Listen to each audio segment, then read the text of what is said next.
పరిశుద్ధ బైబిల్ గ్రంథములో నుండి మొదటి కొరింథీయులకు రాసిన పత్రిక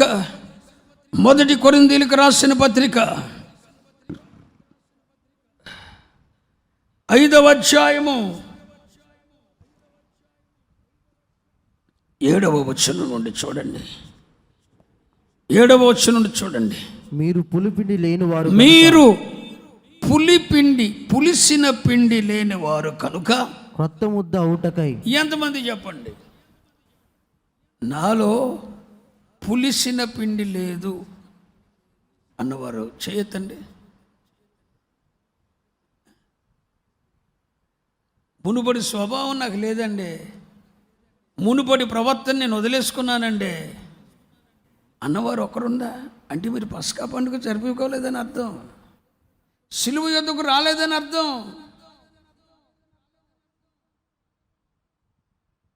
ఇప్పుడు మీరేమవ్వాలి? యేసయ్య సిలువ నీకు అర్థమైతే నీ పాపపు ఉగ్రతంతా తండ్రి ఆయన మీద మోపినప్పుడు నీ పాపమును మాత్రమే కాదు, నీ పాపమునకు తగిన శిక్ష కూడా ఆయన అనుభవించి ఏ రూపము వర్ణించటానికి వీలు లేనంతగా ఆయన ముఖం వికారం అయిపోయి ఎముకలన్నీ స్థానం తప్పి సురూపమైన సొగసైన లేని వానిగా మార్చబడి ఎంత ఉగ్రత అనుభవించి నిన్ను పాప శాప సాతాను అధికారులను బయటకు తీసుకురావటానికి ఇంత విమోచన కార్యం జరిగించితే కదా నువ్వు బాప్తిసం తీసుకున్నావు, మారు మనసు పొందావు, రక్షింపబడినావు. మరి రక్షింపడిన నీలో మరి పులిపిండి ఎక్కడిది? ఐగుప్తులోనే వదిలేసి రమ్మన్నాడు మోషే. మీరు పులిసినది ఏది తీసుకొని రావద్దు, పులిపిండి తీసుకొని రావద్దు అని చెప్పాడు. మరి పులిపిండి ఎక్కడిది? ఇక్కడ పౌలు అపోస్తలుడు అంటాడు, మీరు పులిపిండి లేని వారు, రక్షింపబడిన వారులారా, నూతన జన్మ అనుభవం పొందిన వారులారా, బాప్తిసం పొందిన వారులారా, ప్రభు వల్ల ఆచరిస్తున్న వారులారా, మీరు పులిపిండి లేని వారు కనుక, పులిపిండి లేని వారు కనుక మీరు క్రొత్త ముద్ద అవుటకై ఆ పాతదైన పులిపిండిని తీసి పారవేయుడి. ఇక ఐగుప్తులోనే పారేయండి బిడ్డ. ఐగుప్తులను బయలుదేరేటప్పుడే మోషే చెప్పాడు, పులిసినది ఏది తీసుకొని రావద్దు, మీ పులిపిండి తీసి. ఇప్పుడు పులిపిండి అంటే ఏమన్నాను? అది వాళ్ళది కాదు, నిన్నటిది, మునుపటి నీ ప్రవర్తన, మునుపటి నీ స్వభావం ఏంటో ఆ పులిపిండి తీసి పారవేయాలి. ఎందుకు పారేయాలి? అదే వాక్యం, క్రీస్తు అను మన పస్కా పశువు. స్క్రీన్ మీద చూడండి, క్రీస్తు అను మన పశువు క్రీస్తు వధించబడ్డాడు. ఈ సంగతి నీకు అర్థమైతే పాతదైన నీ ప్రవర్తన, మునుపటి నీ ప్రాచీన స్వభావం అని ఆ పులిపిండి తీసి పారవే. ఇది పారేయకుండా పెనలో పుస్తకాలు ఇచ్చుకొని హడావుడిగా రాజేసుకొని బైబిల్లో గీతలు పెట్టుకుంటే భక్తి వచ్చేద్దంటారా బాబు. ఈ పులిపిండి తీసి పారవేయండి, పాతదైన పులిపిండి.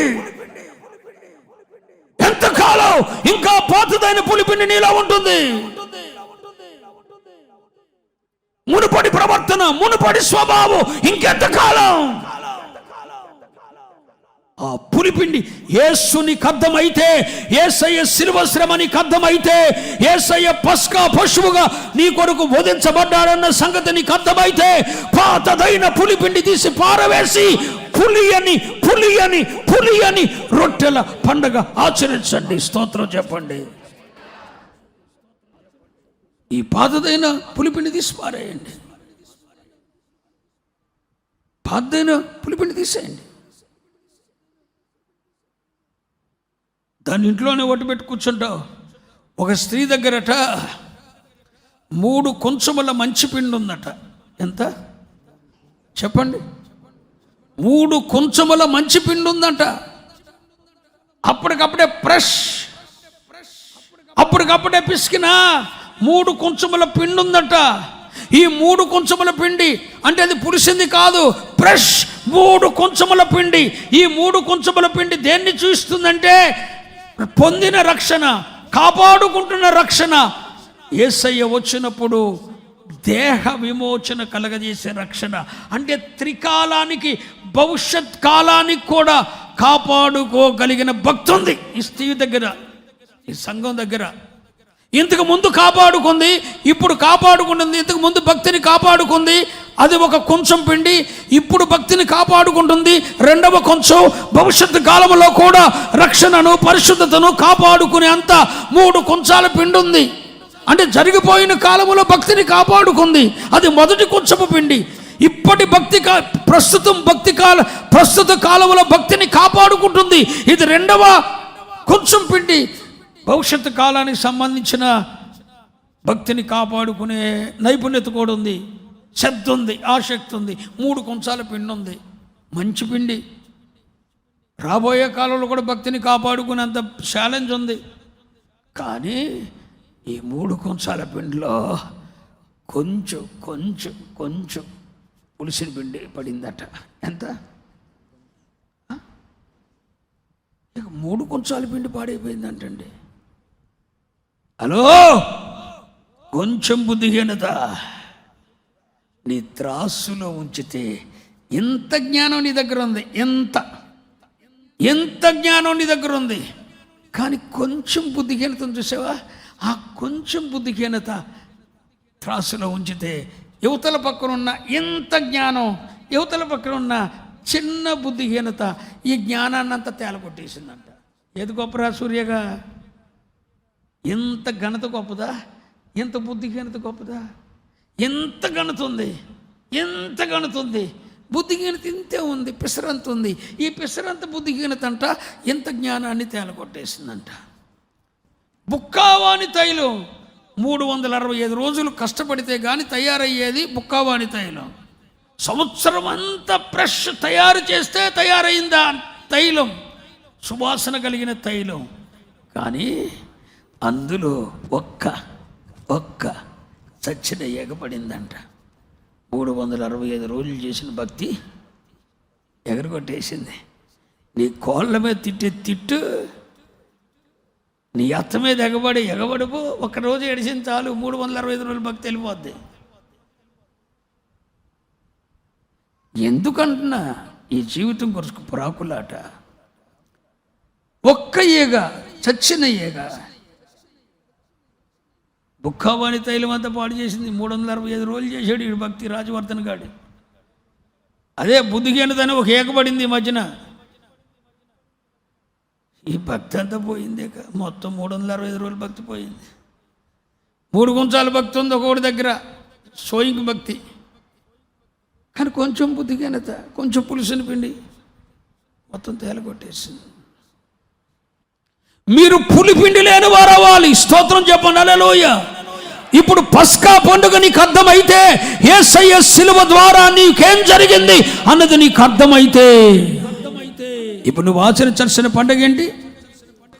పులి అని రొట్టెల పండుగ. అందుకే మనం ఏం లేకుండా ఆచరించాలి? యేసయ్య శిలువ మనకు అర్థమైతే ఇక మనలో ఏముండకూడదు చెప్పాలి. పులి పిండి లేనివారు. 1 కొరింథీ 5, 7, 8, 9 వచనాలు. మీరు పులి వారై, ఆ వాక్యం పెట్టానా? మీరు పులిపిండి లేనివారు గనుక, పులిపిండి లేనివారై.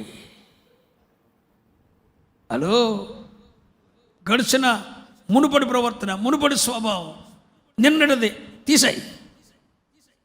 ఈరోజు పులిపిండి లేనివారై పులి అని రొట్టెల పండుగ ఆచరిద్దాం. స్తోత్రం చెప్పండి, స్తోత్రం చెప్పండి, స్తోత్రం చెప్పండి. మరి మునుపటి ప్రవర్తన ఏం చేయాలి? మునుపటి స్వభావం ఏం చేయాలి? తీసి పారవేయండి. మరి యేసయ్య పస్కా పండుగ రోజున ఆయన మరణించాడు.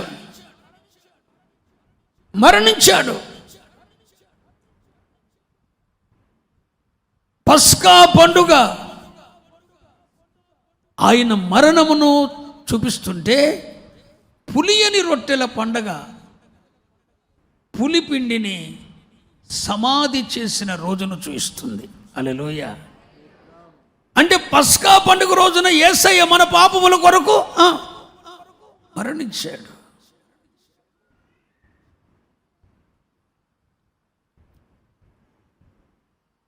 మరి ఆ తదుపరి మనం ఏం చేయాలి? తదుపరి దినం ఏంటి? ఆ పులిపిని తీసి పారవేయాలి. అంటే దాన్ని ఏం చేయాలి? పాతి పెట్టాలి. దాన్ని పాతి పెట్టాలి.